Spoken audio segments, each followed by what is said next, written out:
Dear friends, మీలో ఎంతమంది ప్యాంగాంగ్ సు అని చెప్తారు? ఇది ఎక్కడ ఉంటుంది? లేగ్ వద్ద ఉంటుంది. అంటే దగ్గర దగ్గర 14,000 అడుగులు. మీకు హయ్యెస్ట్ సాల్ట్ వాటర్ లేక్ అండి.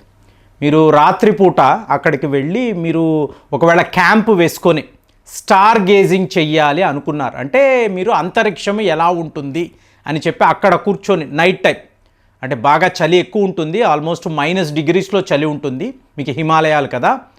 సో అక్కడికి వెళ్ళి మీరు స్టార్ గేజింగ్ చేశారు అనుకోండి, మీకు అలాంటి నక్షత్రాలను మీరు మీ జీవితంలో ఎప్పుడూ కూడా చూసి ఉంటారు. ఎందుకంటే మీకు లైట్ పొల్యూషన్ అనేది ఉండదు, ట్రాఫిక్ పొల్యూషన్ అసలే ఉండదు. కాబట్టి క్లియర్ స్కైస్, అద్భుతంగా మీరు నక్షత్రాలను కుప్పలు తెప్పలుగా వేల సంఖ్యలో నక్షత్రాలను చూడవచ్చు. కానీ మీకు ఢిల్లీ నుంచి లేక్ దాకా వెళ్ళడము అనేది ఈజీ అంటే అలవాటు ఉంటుంది వాళ్ళకి. ఇప్పుడు చాలామంది కులు మనాలి వెళ్ళే ఉంటారు. ఇప్పుడు మనాలి నుంచి దార్చా అంటారు, అలాగే పాదుమ్ అంటారు, నీంబు తర్వాత లేక్. సో ఈ జర్నీ మీకు ఒక అద్భుతము అని చెప్పి మాట్లాడుతూ ఉంటారు. మనాలి నుంచి లేక్ దాకా వెళ్ళే ప్రయాణం. సో ఇక్కడే మీకు వరల్డ్ ఫేమస్ అటల్ టనల్ కూడా ఉంది. అంటే ప్రయాణ సమయాన్ని తగ్గించడానికి మనము వేసిన అటల్ టనల్, అంటే ఆల్ వెదర్ టనల్ అండి ఇది. సో ఇప్పుడు భారత్ అంటే ఒక ప్రోయాక్టివ్ కంట్రీగా మారిపోవడంతో ప్రపంచంలో ఎక్కడైనా భారతీయులు తగ్గరు. సో వీళ్ళు ఎవరి ముందు తల వంచరు, ఎవరికి భయపడరు అనే ఒక ట్యాగును మనం ఇవాళ సృష్టించుకున్నాం. ఇప్పుడు చైనా పరిస్థితి చూసారు అనుకోండి. ప్యాంగాంగ్ సు అని ఎందుకు అంటున్నాను, ఇక్కడే మీకు ఈ స్టాండ్ ఆఫ్ జరిగింది. చైనా సైనికులు అక్కడ దాకా కూడా వచ్చారు. సో ఇప్పుడు పరిస్థితి ఏమిటి చూడండి ఎలా ఉందో. చైనా వాడికి అమెరికా వాడితో శత్రుత్వం. దాంతో ఇవాళ డొనాల్డ్ ట్రంప్ గారు వచ్చిన వెంటనే high tariffs, almost 60% China products పైన నేను ట్యాక్స్ విధించబోతున్నాను అని చెప్పి డొనాల్డ్ ట్రంప్ ఎలక్షన్ క్యాంపెయిన్లోనూ చెప్పారు.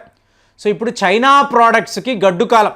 ఒకవేళ వాళ్ళు ఎక్స్పోర్ట్స్ చేసిన ఈ ట్యాక్స్ అంటే ధరలు ఎక్కువ, అమెరికాలో ఆల్రెడీ ఇన్ఫ్లేషన్ ఉంది కదా, ఇంతంత ధరలు పెట్టి మేము కొనలేము అని చెప్పి ప్రజలు కూడా చైనా ప్రోడక్ట్స్ను రిజెక్ట్ చెయ్యవచ్చు. అంటే వాడు పెంచుకున్న శత్రుత్వం, ఎనిమిటీ ఇప్పుడు చైనాకు ఒక శాపంగా మారింది. అది డొనాల్డ్ ట్రంప్ రావడంతో ఇంకా చాలా పెద్ద సమస్యలు చైనాకు రెడీగా అక్కడ ఉన్నాయి. ఇక యూరోప్ అంటారా, మా యూరోప్లో చైనా ప్రోడక్ట్స్ను మీరు డంప్ చేస్తున్నారు అంటే వేస్ట్ని డంప్ చేస్తున్నట్టు చైనాలో అడ్డదిడ్డంగా ఎక్కడెక్కడ ఎలాంటి ప్రోడక్ట్స్ ప్రొడ్యూస్ అయినా వాటిని తీసుకొచ్చి మీరు యూరోప్ యూనియన్లో డంప్ చేస్తున్నారు, దీన్ని మేము ఒప్పుకోము అని చెప్పి యూరోప్ యూనియన్ దేశాలు 27 దేశాలు కూడా అభిప్రాయపడుతున్నారు. మరి ఇప్పుడు చైనా వాడికి మార్కెట్ ఎక్కడ, వ్యాపారం ఎక్కడ, జీడిపి, ఎక్స్పోర్ట్స్ ఎవరి వైపు చూడాలి అంటే భారత్ వైపే చూడాలి. World's biggest market. అలాంటిది మీరు చూసారనుకోండి, ఎల్ఏసి వద్ద ఉన్న స్టాండ్ ఆఫ్ ఇమీడియట్గా రష్యా పుతిన్ మీడియేషన్ అన్నారు. ఇవాళ పరిస్థితి ఏంటి, వాళ్ళు మీకు ఈ లైన్ ఆఫ్ యాక్చువల్ కంట్రోల్ యొక్క బఫర్ జోన్ వైపు వెళ్ళిపోయారు. అంటే ఇక్కడ గాల్వాన్ వ్యాలీ వద్ద ఇప్పుడు నేను మాట్లాడుతున్న ప్యాంగాంగ్ సు, డెప్సాంగ్ వ్యాలీ, ఇక్కడి నుంచి అంతా కూడా ప్రస్తుతం చైనా సైనికులు వెనక్కి వెళ్ళిపోయారు. దీనికి ఒక క్లాసిక్ ఎగ్జాంపుల్ చెప్పాలి అంటే రాజ్నాథ్ సింగ్ గారు, మన డిఫెన్స్ మంత్రి. సో G20 సబ్మిట్లో చైనా వాళ్ళ డిఫెన్స్ మంత్రి వచ్చాడు. వచ్చినప్పుడు ఈయన షేక్ హ్యాండ్ కూడా ఇవ్వలేదండి. ఇలా అన్నాడు, వెళ్ళి కూర్చున్నాడు, మాట్లాడేసాం వెళ్ళిపోండి అన్నాడు. అలాంటిది ఇవాళ చూడండి, చైనా డిఫెన్స్ రంగానికి సంబంధించిన ఏ ఒక అధికారి వచ్చినా ఈయన వెళ్ళి షేక్ హ్యాండ్ ఇస్తున్నాడు. జయశంకర్ గారు కూడా వ్యాంగీతో షేక్ హ్యాండ్ ఇచ్చుకుంటూ ఫోటోలకు దిగుతున్నారు. ఏంటి అర్థము, మన మధ్య ఫ్రెండ్షిప్ కుదిరిపోయింది.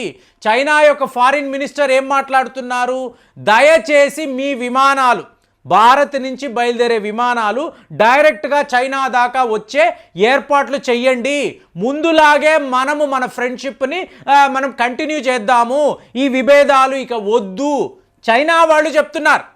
సో ఇప్పుడు చైనా వాళ్ళు చెప్పారు, మనం కూడా ఒప్పుకున్నాం, హ్యాపీ. సరిపోయిందా?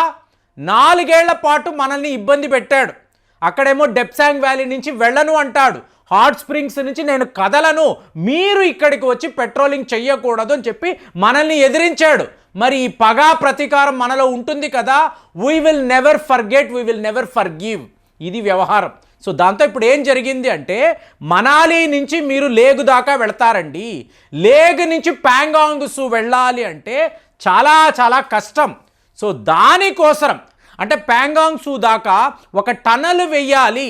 ఈ టనల్ వేయడంతో ఏమవుతుంది, ప్యాంగాంగ్ సు నుంచి మీరు అక్సే చిన్ దాకా వెళ్ళాలి అంటే 148 కిలోమీటర్లు మాత్రమే. అదే ఒకవేళ దౌలత్ బేగి ఓల్డీ రోడ్ ఇక్కడ నుంచి మీకు అక్సే చిన్ 10 కిలోమీటర్లు మాత్రమే. అంటే ఏ లెవెల్లో మన కనెక్టివిటీ ఉండాలో చూడండి. మన వాళ్ళు మన మహానాయకులు చేసిన అతిపెద్ద పొరపాటు అనుకోవడానికి లేదు, కావాలనేసే చేశారా. మీకు ఇద్దరు శత్రువులండి, ఒకటి చైనా, ఇంకొకడు పాకిస్తాన్ అన్నప్పుడు మీరు కాశ్మీర్ నుంచి లడాక్ లేగ్ దాకా కూడా మీ సెక్యూరిటీ విభాగం ఎలా ఉండాలి, మీ ఇన్ఫ్రాస్ట్రక్చర్ ఎలా ఉండాలి, మీ రోడ్లు, మీ రైలు మార్గము ఏ లెవెల్లో ఉండాలి, ఎంత అడ్వాన్స్డ్గా ఉండాలి. ఇలా చిటికేస్తే మీ డిఫెన్స్ ఫోర్సెస్ వాళ్ళు వాహనాల్లో ఎక్కి సరిహద్దులకు వెళ్ళిపోవాలి. అలాంటి ఒక ఏర్పాటు మన వద్ద ఉండాలి. ఇప్పటి వరకు మనం చెయ్యలేకపోయాం. గత 8-9 ఏళ్లలోనే దీని మీద చాలా పెద్ద లెవెల్లో దృష్టి పెట్టడము, రోడ్లు వేయడము. ఇవాళ ఏమైంది, చైనా వాడు వెనక్కి వెళ్ళిపోతున్నాడు. ఈ టైంలో దగ్గర 6,000 కోట్ల రూపాయలు మనం ఖర్చు పెడుతున్నాం. ఎక్కడ, ఇదే ప్యాంగాంగ్ సు వద్దే. దీన్నే కేలా టన్నల్ అంటారు. మీకు ఈ కేలా టన్నల్ అన్నారు అనుకోండి, 18,600 అడుగుల ఎత్తులో, అంటే హిమాలయాల్లో లడాక్ వద్ద మీరు 1 కిలోమీటర్ రోడ్ వెయ్యాలంటే ఎన్ని రోజులు పడుతుందో మీరు అక్కడ ఉండే బార్డర్ రోడ్ ఆర్గనైజేషన్ వాళ్ళని అడగాలి. చాలా చాలా కష్టము. అలాంటిది 18,600 అడుగుల ఎత్తులో ఒక టనల్ని వీళ్ళు నిర్మించబోతున్నారు. దీనికోసం 6,000 కోట్లు వీళ్ళు ఖర్చు పెడతారు. ఒకవేళ ఇది జరిగింది అనుకోండి, మనాలి నుంచి లేగ్ నుంచి ప్యాంగాంగ్ సు చాలా చాలా ఈజీగా మీరు వెళ్ళిపోతారు.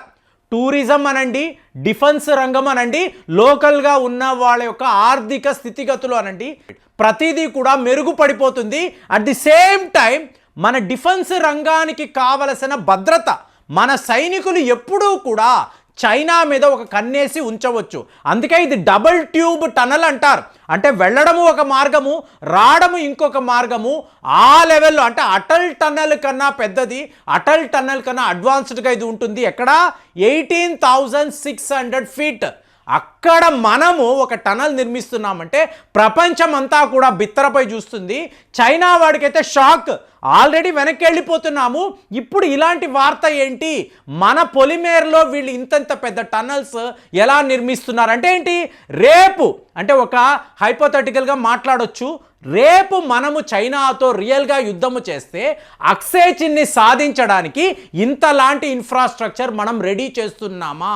ఒకవేళ కాశ్మీర్లో పాకిస్తాన్తో యుద్ధము అన్నప్పుడు కూడా మన సైనికులు హుటాహుటిగా అక్కడికి వెళ్ళడానికి మనము పెద్ద పెద్ద రోడ్స్, పెద్ద పెద్ద టనల్స్ నిర్మిస్తున్నామా. ఇది ఇవాళ యుద్ధ నిపుణులు అందరూ అడిగే ప్రశ్న.